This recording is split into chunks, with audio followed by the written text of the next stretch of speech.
today, they give priority to their careers as opposed to getting married soon. So they wait till they're in their mid-30s or 40s, and they wait too long to get married. So is there any specific thing on this that you may shed some light? That's a good question. That many a times today the youngsters, they give more preference to the career rather than marriage, and they say, I want to make my career, mujhe mere pair pe khada hona hai. So I said, why in the teenage also you can stand on your feet? The other says, I want to stand on my own feet. That means I want to actually be financially independent. That's what they mean. They want to be a doctor or engineer or start doing a good job where they earn. So normally by the time they are settled and good job, it becomes past 30s or late 20s. That's also very early. Past 30s or mid 30s, early 30s. So how important is it to establish your career before you get married? See, marriage is part of life and career is also part of life. I feel a person should not delay the marriage just because for career or even for education. Fine, I'm not saying that he should get married in his teens. If he's mature, if he wants, he can. Islam gives permission once a person has reached puberty, he or she can. But don't delay it too much, as the beloved Prophet ﷺ said. Mentioned in Sahih Bukhari, volume number 7, in the book of Nikah, chapter number 3, hadith number 4, that, oh young people, whoever has the means to get married, they should get married. Helps you to lower your gaze and guard your modesty also. These people normally delay thinking, what they think that, once I marry, then for me to look after my wife will be an obstruction in my studies, would be an obstruction in establishing my career. In fact, it is wrong. Imagine if a person is doing medical studies, if he's married, the wife will help him. So if you look at the positive side, if you marry and then appear for a post-graduation, it's easy, She'll help you. She'll help you make notes if required. She may help you sit with your made comfortable. Normally you only have your mother, now you have a mother and wife both too. So if you have a career, so what's the problem? Yes, there's a fear that if I know only when I earn myself. Therefore the Prophet said, if you have the means. So most of these people who talk, the parents are already rich. They already have a good saving. So if finance is not the problem, I feel they should get married. And then establishing the business is easier. The wife can support you. Because wife, as I mentioned, is the role of garments. So I disagree with that concept that you marry late. Because if you marry early, then you'll have children also early. And some people say, oh, no, I want to relax, Even if you have to relax, marry early. You marry in your early 20s, have children, fast. By the time you're 40, your child is already 18, 19. You can sit on a business, you can retire before you reach 40. Otherwise, wait till 60.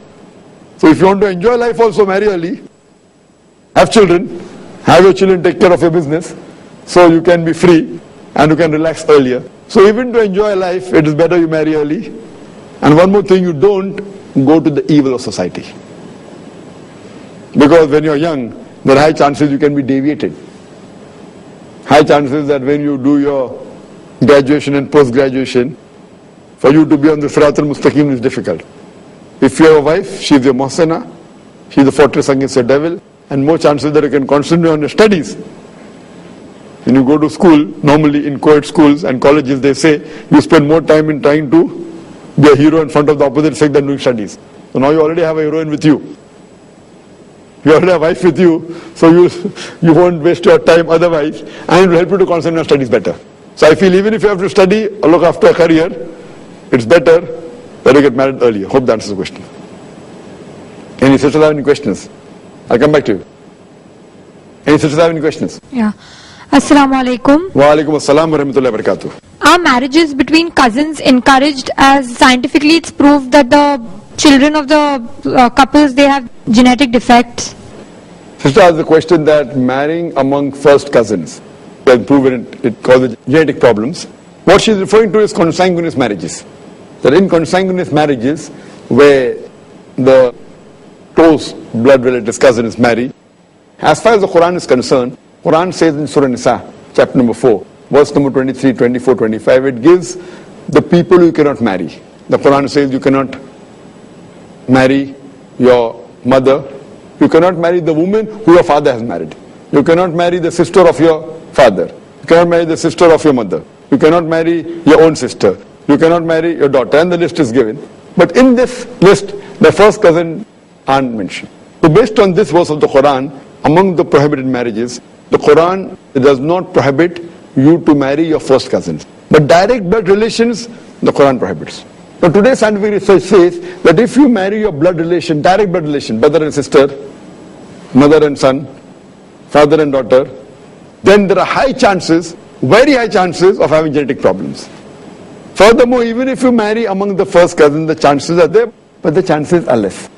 Even if you marry someone who's unknown to you, yet the chances are there, but it is very negligible. But if you marry amongst the first cousin, the chances are not the same as you marry your direct blood relationship, brother and sister. But if you marry the first cousin, chances are more than marrying an unknown person, but compared to direct blood brother and sister, it is negligible. What the scientific research says today, that continuously if you marry amongst the cousins, the mother and father are cousins, their children marry the cousins, their children marry the cousins. This is common in some of the communities. Like if you go to Tamil Nadu, there are some communities which have a concept of only marrying amongst the cousins. So then generation after generation if you do, there are high chances of having these genetic problems. Otherwise, normally, once if you marry or twice, it is negligible. Continuously, so it's more cultural based rather than Islam. And it's not a sunnah in Islam to marry your first cousin. It is mubah, it's optional. And since marrying once only has hardly any negligible impact, but continuously generation after generation, generation after generation, there is a problem. And there is a hadith which was quoted by Ahmad Sakhar. He said that, one hadith he quoted, that the Prophet has not encouraged marrying first cousin generation after generation. Hope that answers the question. Any other sisters have any questions? Assalamu alaikum. Wa alaikum assalam wa rahmatullahi wa barakatuh. Is there more reward or blessing to arrange for nikah on Fridays? Is there more reward and blessing when you arrange the nikah on Friday? Fridays, yes. As far as my knowledge goes, I don't know of any verse in the Quran. I don't know of any hadith which says that when you marry on Friday you get more reward. I don't know of any hadith. I don't know of any Quranic verse. But natural, but it's permissible. It's not haram also to get married on a Friday. I feel it's mubah. You can get married on Friday. Friday is the weekly Eid as we say. So no problem if you choose a Friday. But there's no sunnah of the Prophet that is recommended that you marry on a Friday. But Friday is the weekly Eid. If you get married, there's no problem at all. It's good, alhamdulillah. But there is no particular hadith or a Quranic verse saying that it's preferable or you get more reward. Hope that answers the question. Any other sisters have any questions? Assalamu alaikum. Wa alaikum assalam. The Prophet ﷺ has mentioned that majority in the hellfire will be women because they are ungrateful to their husbands. But today we see that most of the men are committing so many crimes. I mean rapes and murders and so many other crimes. So then please explain. Yeah, even alcohol. Please explain. Sister has a question that the Prophet said that majority of the people in hell would be women. And one of the reasons is that they're ungrateful to their husbands. Sister has a question that today you find men committing murder, committing rape, having alcohol. So what about them?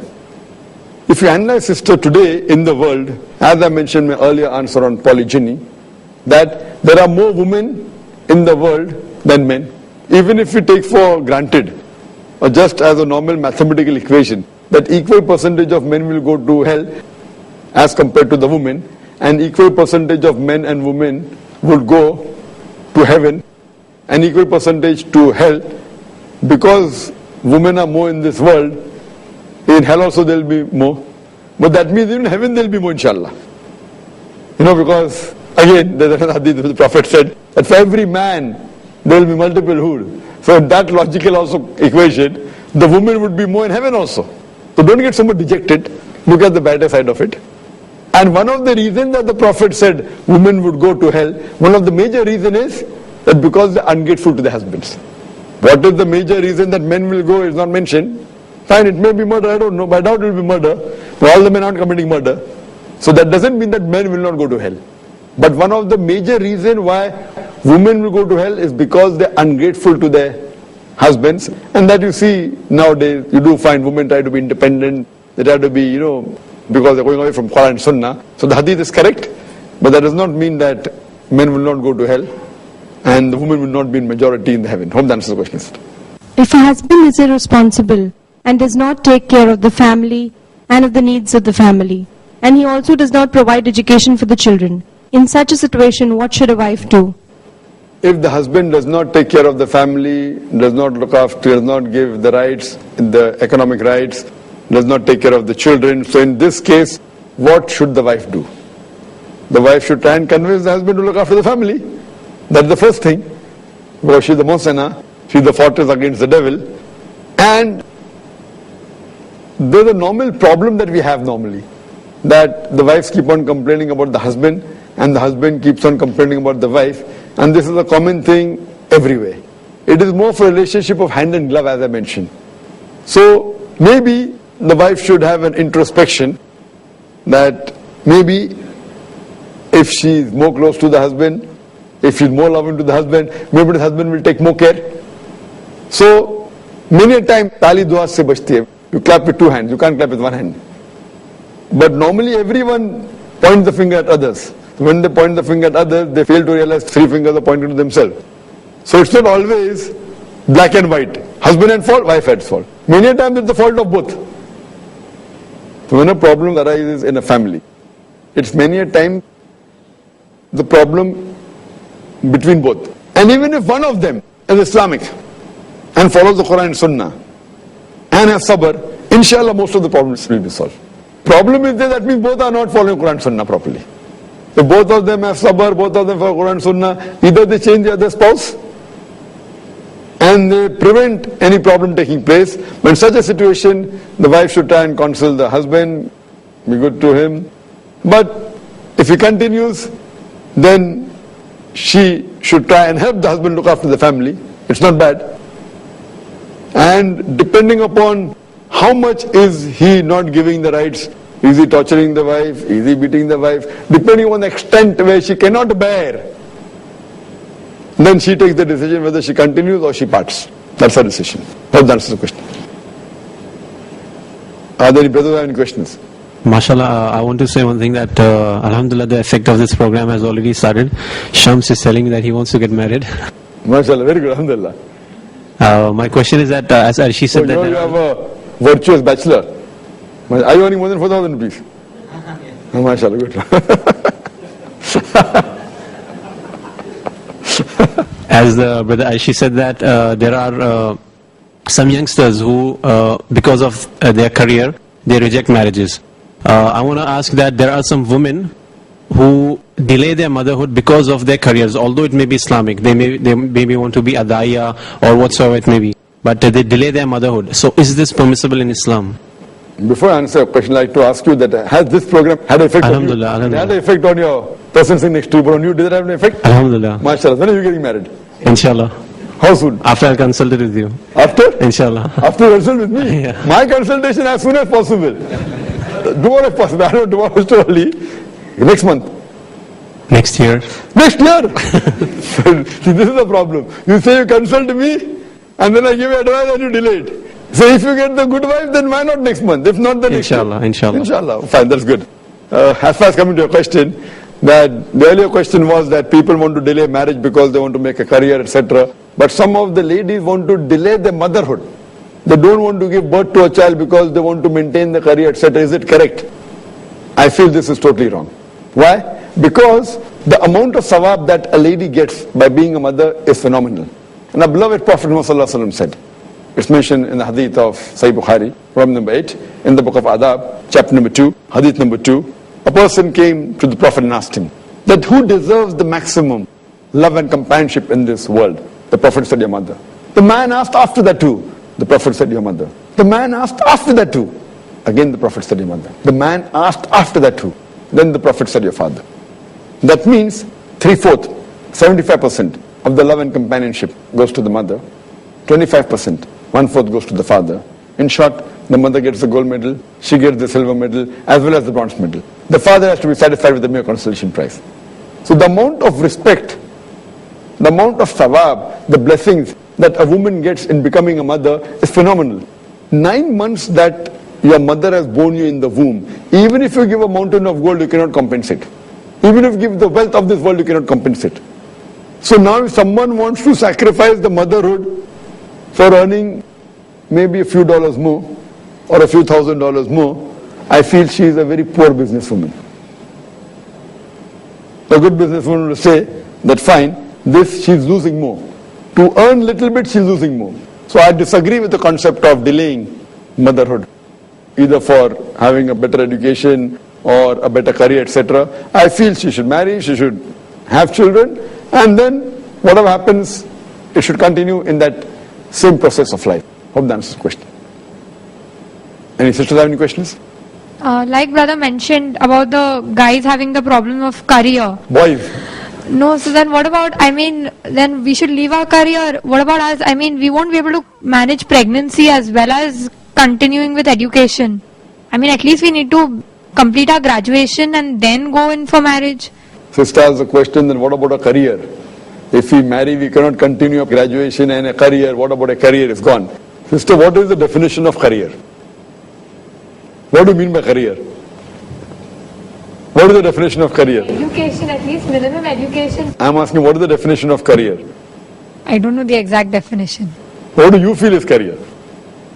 Getting educated to the minimum standards. No, that is education. Get a job. Career first, then Get a job. Get a job. So career means get a job. No, getting educated so that you can get the job which you want. That's education. Talking about job or talking about career? I'm talking about education to get a job.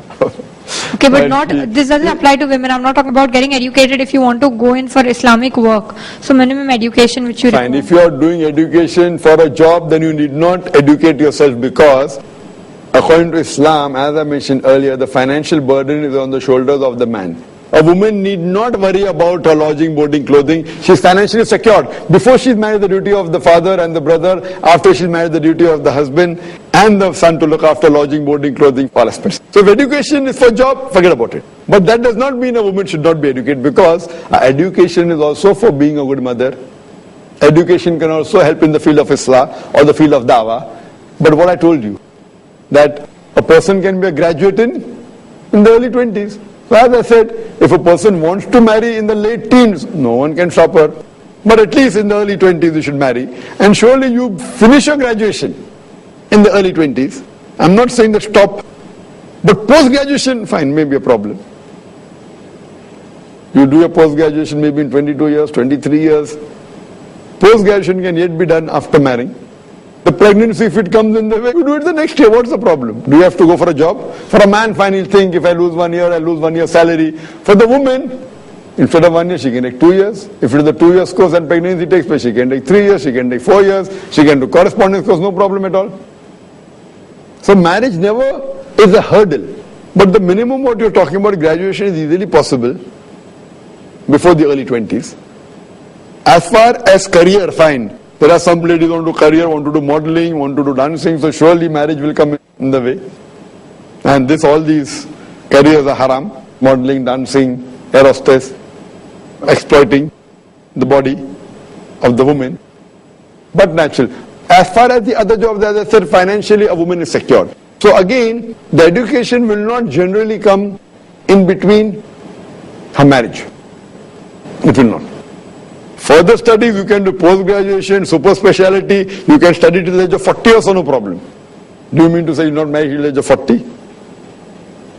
So I feel marriage is never a hindrance in case of education, whether it's a girl or a boy. Neither career is. I feel if you marry early, it's preferable, so that you start enjoying life more, you start earning more sawab, and half your deen is complete earlier. So if half your deen is complete, you start getting more sawab. Now you say you want to start half your deen at the age of 30. Man will start at the age of 20. So imagine, so do you realize that if you marry early, you have more chances of getting sawab earlier. So losing, I don't know how long will you live. You don't know if at the age of 25 or not. So therefore, earlier the marriage, the better. If you have the means, it's preferable, and it will let you lead a more Islamically aligned life. Hope that answers the question. So all those who are not married have decided to get married, and all those already married decided to be a better husband and a better wife, inshallah. Inshallah, we end the session and pray to Allah subhanahu wa ta'ala that may He guide us in leading a life and coming closer to Quran and Sunnah. Wa akhir da'wana alhamdulillahi rabbil alameen.